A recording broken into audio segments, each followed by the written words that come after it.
Hi hello नमस्कार, माझं नाव वृषाली उन्हाळे आणि नवीन कोऱ्या अशा व्हिडिओमध्ये मी तुमचं पुन्हा एकदा स्वागत करते. सो टॉपिक तुम्हाला थंबनेलवर टॉपिक कोणता आहे हे कळलंच असणार आहे. सो आजचा टॉपिक हा मी स्पेसिफिकली राजस्थानमध्ये जयपूर आहे यावर बनवलेला आहे. तुम्ही जयपूर कसं फिरू शकता, जयपूरमध्ये काय खाऊ शकतात, कुठे राहू शकतात, अंदाजे जयपूर फिरायला किती खर्च येईल, काय येईल, हे सर्व मी या व्हिडिओमधनं तुमच्यासोबत शेअर करणार आहे. सो हा व्हिडिओ शेवटपर्यंत नक्कीच बघा आणि एनी केस तुमच्या कोणत्या डाऊट्स असतील, काही असेल, क्वेरी असतील तर तुम्ही मला ऑफकोर्स कमेंट सेक्शनमध्ये विचारू शकतात आणि मी तुम्हाला नक्कीच तुमचे डाऊट्स आहेत ते क्लिअर करण्याचा प्रयत्न करेन. सो टाइम वेस्ट न करता मी या व्हिडिओला सुरुवात करते. जयपूर फिरण्याचं जर तुम्ही प्लॅन करत आहात तर जयपूर फिरण्यासाठी मिनिमम तुम्हाला 3 डेज हे लागतात. सो मिनिमम 3 डेजचीच मी तुमच्यासोबत आयटनरी शेअर करणार आहे. सो तुम्ही जर तुमची स्वतःची कार असेल तर तुम्ही खूप लवकरही करू शकतात, जयपूर तुम्ही एक्सप्लोअर करू शकतात. बट जर तुम्हाला रिलॅक्स ट्रिप करायची असेल तर ऑफकोर्स तुम्हाला मिनिमम हे 3 दिवस लागणार आहे तुमची पूर्ण ट्रिप करण्यासाठी आणि तुम्हाला प्रत्येक स्पॉट फिरायचे असेल तर ऑफकोर्स लागणार आहे. जयपूर ही खूप राजस्थानची मेन सिटी असल्यामुळे कनेक्टेड सिटी खूप जास्त आहे, त्यामुळे तुम्हाला जयपूरला पोहोचण्यासाठी काही एक प्रॉब्लेम येणार नाही. सो त्यामुळे आपण सर्वात पहिले डिस्कस करणार आहोत की how to reach. So how to रीचमध्ये तुम्ही जयपूरमध्ये बाय ट्रेन येऊ शकतात, बाय रोड येऊ शकतात, बाय फ्लाईटही येऊ शकतात. तिन्ही वेळी तुम्ही जयपूरमध्ये पोहोचू शकतात. आणि बाय रोड येणार असाल तर जयपूर हे चांगलं कनेक्टेड आहे दिल्लीसोबत, त्यामुळे तुम्हाला प्रॉब्लेम येणार नाही. कोणत्याही सिटीवरनं जरी तुम्ही जयपूर फिरण्याचा प्लॅन करत असाल तर तुम्ही इझिली जयपूरपर्यंत पोहोचू शकतात. आणि बाय ट्रेन येणार असाल तर नियर बाय रेल्वे स्टेशन हे जयपूर रेल्वे स्टेशन आहे, जयपूर जंक्शन आहे, त्यामुळे तिथनं तुम्हाला काहीच प्रॉब्लेम येणार नाही. मेन सिटी असल्यामुळे प्रत्येक सिटीवरनं ऑलमोस्ट तुम्हाला जयपूरला येण्यासाठी ट्रेन तुम्हाला आरामात भेटून जाईल, त्यामुळे काही एक प्रॉब्लेम येणार नाही जयपूर फिरण्याचं असेल बाय ट्रेन येणार असाल तरीही. आणि बाय फ्लाईट येणार असाल तर अगेन चांगली सिटी असल्यामुळे नियर बाय एअरपोर्ट आहे, जयपूरचं एअरपोर्ट आहे, जयपूर एअरपोर्ट म्हणून त्याला ओळखलं जातो.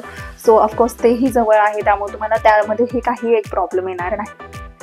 व्हॉट टू इट मध्ये आपण डिस्कस करणार आहोत की तुम्ही जयपूरमध्ये गेल्यावर सर्वात पहिले काय खाणार ते. सो ऑफकोर्स राजस्थानी व्यंजन म्हटलं की ते चविष्ट असणारच, त्याचबरोबर स्वीट्सही आहेत, ते खूप छान आहेत, चविष्ट आहेत. सो त्यामुळे मी तुम्हाला सजेस्ट केले की तुम्ही कचोरी, घेवर, तिथले स्पेसिफिक घेवर आहेत, कचोरीज आहेत, समोसाज आहेत, तुम्ही हे चाट टाईप ऑफ जे प्रकार असतात ते तुम्ही नक्कीच तिथे ट्राय करू शकतात. आणि खूप छान चाट आहे, खूप छान तिथले पूर्ण मेन्यूज आहे, डेझर्ट्स आहे, त्यामुळे तुम्ही कुठेही जयपूरला गेल्यावर दाल बाटी चूरमा आहे, त्यामुळे तुम्ही प्लीज कोणतंच स्पेसिफिक डिश आहे ती तुम्ही गेल्यावर तिथं मिस करू नका. ऑफकोर्स तुम्ही सर्व राजस्थानी फूड तिथे ट्राय करू शकतात. आपण फायनली मी तुमच्यासोबत आयटनरी शेअर करून देते. डे 1 मध्ये तुम्ही जर तिथे पोहोचत असाल तर स्टार्टिंगला अर्ली मॉर्निंग कन्सिडर केलं की तुम्ही पोहोचलात आणि अर्ली मॉर्निंगला तुम्ही पोहोचल्यानंतर पहिले रूम्स बुकिंग, हॉटेल्स वगैरे आहेत, तुम्ही पहिले तिथे चेक इन करा. त्याच्यानंतर तुम्ही ब्रेकफास्ट वगैरे करा, फ्रेशन अप व्हा. त्याच्यानंतर तुम्ही फिरण्यासाठी बाहेर पडाल. सर्वात पहिले तुम्ही हवा महल आहे. सो हवा महल खूप छान, जयपूरचं मेन अट्रॅक्शन आहे हवा महल, तर त्यामुळे तुम्ही तो हवा महल बघू शकतात. किंवा जयपूरचं सिटी पॅलेस आहे, सो तर ऑफकोर्स तुम्ही तो सिटी पॅलेसही बघू शकतात. आतून बाहेरून बघा. तुमचं डे मी त्या दिवशीचा जे आयटनरीमध्ये शेअर करणार आहे, तर पूर्ण जे काही स्पॉट्स आहेत फर्स्ट डेसाठी ते सर्वच्या सर्व जवळच आहेत, मेन सिटीमध्ये आहे जयपूरच्या, त्यामुळे तुम्हाला इथून मी ह्या पॉईंटपासून त्या पॉईंटपर्यंत जाण्यासाठी काहीच प्रॉब्लेम येणार नाही. आणि इझिली तुम्हाला रिक्षा असतात तिथे अवेलेबल, ई रिक्षाच खूप आहेत जयपूरमध्ये, त्यामुळे तुम्ही एका रिक्षावाल्याशी कॉन्टॅक्ट करून स्पेसिफिक दिवसासाठी 3 डेजची तुम्हाला जर ट्रिप करायची असेल तर डे 1चे काहीतरी 500-600 रुपये तो काही चार्जेस घेईल. त्या अकॉर्डिंग तुम्ही त्याला बुक करून ठेवा, ऑलरेडी त्यांच्याशी कनेक्ट होऊन घ्या. त्याच्यानंतर तुम्हाला तो प्रत्येक पॉईंट त्यांच्या अकॉर्डिंग सुद्धा फिरवतात. ते काही युनिक पॉईंट असतात तर तेही तुम्ही फिरू शकतात. आणि हे तुमच्या माइंडमध्ये तुमची पूर्ण जी ट्रिप प्लॅन करताना हे लक्षात असू द्या. आणि सिटी पॅलेस आहे जो जयपूरचा, तो तुमचा पूर्ण फिरून झाल्यानंतर तुम्ही एकतर लंच करा. आफ्टरनून झालेली असेल तेवढ्या पिरियडमध्ये बघता सो तुम्ही लंच करा. लंच झाल्यानंतर तुम्ही डायरेक्टली जंतर मंतर बघायला जाऊ शकतात. जंतर मंतर जर तुम्हाला बघायचं असेल तर आय सजेस्ट की गाईड करा, नाही तर ते काहीच कळत नाही आपल्याला. सो गाईड केल्यावर तुम्हाला अंदाज येईल की ॲक्च्युली जंतर मंतर कसं आहे, काय आहे, तुम्हाला त्याचा एक आयडिया येऊन जाईल की ते का बनवलेलं आहे, का नाही ते. सो ऑफकोर्स जंतर मंतर हे तुमच्या लिस्टमध्ये नक्कीच असू द्या. जर तुमचं जंतर मंतर फिरून झाल्यानंतर तुमचा डे मी जास्त काही ऑक्युपाईड ठेवणार नाही.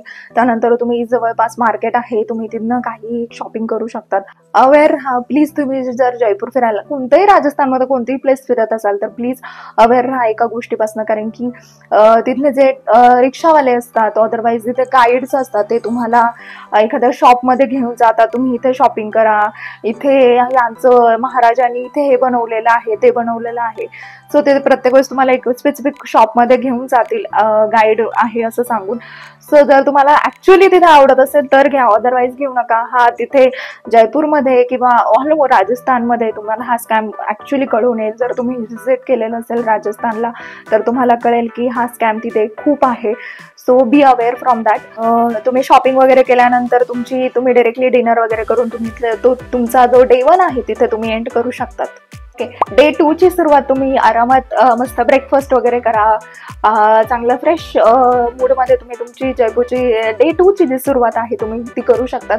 डे 2 मध्ये तुम्ही स्पेसिफिकली आमेर फोर्ट आहे जे सिटीच्या बाहेर आहे. जयपूर सिटीच्या बाहेर जे फोर्ट्स आहेत, 2-3 फोर्ट्स आहेत, तुम्ही ते आरामात फिरू शकतात. त्यामुळे जर तुम्ही रिक्षावाल्यांना पहिलेच एकदा सांगून द्या की आम्हाला इथे जायचंय, अदरवाईज कॅब वगैरे करणार असाल तर तुम्ही ऑलरेडी त्यांना सांगून ठेवा की हा आम्हाला उद्या हे बघायचं आहे. सो ते तुम्हाला त्याच्याबद्दल गाईड करतात आणि ते तुम्हाला तिथं आरामात घेऊन जातील. जर तुम्हाला आमेर फोर्टला जायचं ते जवळपास 30 ते 40 मिनिटं लागतात तुमच्या फ्रॉम जयपूर सिटीपासनं, तर ते आमेर फोर्ट पर्यंत जाण्यासाठी तुम्हाला 30 ते 40 मिनिटं लागतील. सो त्या गोष्टीची तुम्ही काळजी घ्या. आरामात तुम्हाला फिरायचं असेल तर ऑफकोर्स पहिलेच तुम्ही रिक्षा वगैरे असेल ते काही बुक करून ठेवू शकता. आमेर फोर्ट बघण्यासाठी अराउंड 2 ते 3 तास आरामात लागतात, कारण की फोर्ट खूप मोठा आहे. सर तुम्हाला एकच फोर्ट बघायचा असेल तर तुम्ही एक फोर्ट बघून परत रिटर्न येऊ शकतात. बिकॉज ऑफ तिकीट्सही जरा असे हाय आहेत तिथले. त्यामुळे जर तुमच्या बजेटमध्ये जर दुसरे बघणं येत नसेल किंवा एक बघितलं सफिशियंट असेल तर तुम्ही दुसरे स्किप केले तरीही चालते. आमेर फोर्ट बघून झाल्यानंतर तुम्ही डायरेक्टली शीश महल आहे ते बघायलाही जाऊ शकतात. जर तुमचा इंटरेस्ट असेल, जर तुम्ही थकलेलं नसेल तर ऑफकोर्स ते तुमच्या आयटनरीमध्ये असू द्या. शीश महल खूप छान आहे, तुम्हाला नक्कीच तो बघायलाही आवडेल. पन्ना मीना का कुंड नावाचं काहीतरी प्लेस आहे. आय डोंट नो मी बरोबर प्रोनाऊन्स करते की नाही, असंच आहे की नाही, बट तुम्ही ते स्टेपवेल आहे तिथे खूप छान फोटोज येतील. तर ऑफकोर्स फोटोसाठी तुम्ही तिथे नक्कीच जा. खूप छान प्लेस आहे, तुम्हाला आवडेल. हे खूप छान असं कुंड बनवलेलं आहे, स्टेप्स आहेत आणि डेफिनेटली तुम्हाला आवडेल. मी नक्कीच त्याचे फोटोजही शेअर करेल तुमच्यासोबत. जर तुम्हाला खूप उशीर झाला असेल तर त्यामुळे तुम्ही डायरेक्टली जयपूर मेन आपल्या जिथे हॉटेल्स आहेत तुम्ही मेन जयपूर सिटीमध्ये, त्यानंतर आपण पुढचं डिनर वगैरे करून तुम्ही तुमचा डे 2 तिथे एंड करू शकतात. आणि जे काही ऑप्शनल प्लेसेस आहेत मी जे तुम्हाला सजेस्ट करेल ते सर्वच्या सर्व मी डिस्क्रिप्शन बॉक्समध्ये टाकेल. डे 2 एंड झाल्यानंतर आपण डे 3 ची स्टार्ट करणार आहोत. अर्ली मॉर्निंगच ऑफकोर्स डे 3 तुम्ही स्टार्ट करू शकतात. मस्त ब्रेकफास्ट वगैरे करा. तुमच्या जर रूम्स हॉटेल्समध्ये ब्रेकफास्ट असेल तर ऑफकोर्स ब्रेकफास्ट करा. बाहेर जाऊन खूप सारे ऑप्शन्स आहेत ते मी डिस्क्रिप्शन बॉक्समध्ये टाकेल की तुम्ही ब्रेकफास्ट करू शकतात, लंच करू शकता, डिनर करू शकतात. असले खूप सारे ऑप्शन्स आहेत, मी ते नक्कीच शेअर करण्याचा ट्राय करेन. डे 3 मध्ये तुमचं ब्रेकफास्ट वगैरे झाल्यानंतर तुम्ही बिर्ला मंदिरला जाऊ शकतात. ऑफकोर्स छान आहे मंदिर, तुम्ही नक्कीच तुम्हाला आवडेल तिथे. तर तुमच्या आयटनरीमध्ये ते एक मंदिर असू द्या. तर तुम्ही अल्बर्ट हॉल म्युझियमलाही जाऊ शकतात. त्याचेही इमेज मी स्क्रीनवर तुम्हाला टाकून देईल. जर तुम्हाला आवडत असेल, इंटरेस्ट असेल तर ऑफकोर्स तुम्ही तेही तुमच्या आयटनरीमध्ये असू द्या. हे दोन्ही फिरून झाल्यानंतर तुम्ही लंच वगैरे करून तुमचा मॉर्निंग आहे तिथं स्पेंड करू शकतात आणि त्यानंतर तुमच्या आफ्टरनूनचा लंच वगैरे झाल्यानंतर तुम्ही जाऊ शकतात सेंट्रल पार्क ऑफ जयपूर. तुम्ही तिथेही जाऊ शकतात. तर ऑफकोर्स मला असं वाटतंय ती प्लेस हे आवडेल. 3च्या तुमच्या इव्हिनिंग मध्ये तुम्ही डान्स आहे ते बघू शकतात, जे ऑथेंटिक राजस्थानी डान्स आहेत ते बघू शकतात आणि त्याच मध्ये डान्स बघून तुमचा तुम्ही डिनर वगैरे करून तुमचा जो डे 3 आहे, जो आपला लास्ट डे आहे जयपूरमध्ये, तोही एंड करू शकतात. ओके, लास्ट म्हणजे बजेट. आपण बजेट डिस्कस करणार आहोत ह्या व्हिडिओमध्ये जयपूरचं. सो अकोमोडेशन आपण जर कन्सिडर केलं तर त्याचं 3600 मी सांगितलंय तुम्हाला, तसा खर्च येईल. आणि transportation around me 2500 me around खर्च पकडते आहे. हा कमी होऊ शकतो, जास्त होऊ शकतो. Next is site seeing and entry. हा अराउंड तुमचा 3000 ते 3500 हा खर्च येऊ शकतो.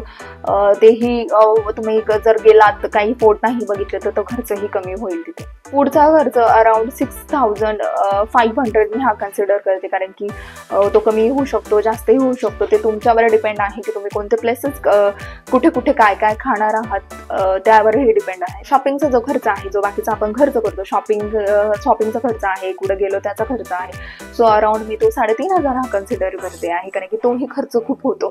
तुमचं जर सर्व खर्च आपण जर कन्सिडर केला, सर्व टोटल याची अमाऊंट टोटल कन्सिडर केली, तर जवळपास 18,000 पर्यंत तुम्हाला 18,600 पर्यंत तुम्हाला जवळपास हा खर्च येऊ शकतो. आणि ही दोन व्यक्तींची ही जी पूर्ण ट्रिप मी तुम्हाला पूर्ण डिटेलमध्ये प्लॅन सांगितला, हा 2 व्यक्तींसाठी मी सांगितला, हा तुम्हाला 9,300 पर्यंत आरामात जाणार आहे. सो असं कन्सिडर करूया की अराउंड तुमचा खर्च हा जवळपास 10,000 पर पर्सन हा खर्च जाईल. तो तुमच्यावर डिपेंड आहे, कमी होईल जास्त होईल. आणि याच्यामध्ये तिकीट्स नाही आहेत, मी जे तुमचं चटेपासनं तुम्ही जयपूरला येणार आहात त्याचे तिकीट्स वगैरे मी ह्यामध्ये कन्सिडर केलेले नाही आहे, बिकॉज ह्या सर्व तिकीट्स वगैरे हे तुमच्या सिटीवर तुम्ही येणार आहात ह्यावर डिपेंड आहे. सो तुम्हाला हा व्हिडिओ कसा वाटला हे प्लीज मला कमेंटमध्ये नक्की सांगा. त्याचबरोबर माझ्या चॅनलला सबस्क्राईब करायला विसरू नका. आणि जे काही डाऊट्स आहेत तुमचे, जे मी ह्या व्हिडिओत कव्हर नाही करू शकले, तर ते तुम्ही मला कमेंट सेक्शनमध्ये विचारू शकतात. आणि जे काही गोष्टी आहेत, जे ऑप्शनल प्लेसेस आहेत, हे मी नक्कीच कमेंटमध्ये टाकेल. आणि मी ट्राय करेल की तुमच्यासोबत PDF शेअर करण्याचं, की कोणते कोणते प्लेसेस आहेत, काय आहेत, हे मी पूर्ण डिटेल आयटनरी तुमच्यासोबत मी खाली डिस्क्रिप्शन बॉक्समध्ये नक्कीच शेअर करेल. सो असा काहीसा होता आपला व्हिडिओ. जर तुम्हाला आवडला असेल तर प्लीज मला कमेंटमध्ये सांगा. त्याचबरोबर माझ्या चॅनलला सबस्क्राईब करायला विसरू नका. आणि बस, that's it. Okay, thank you so much for watching. धन्यवाद.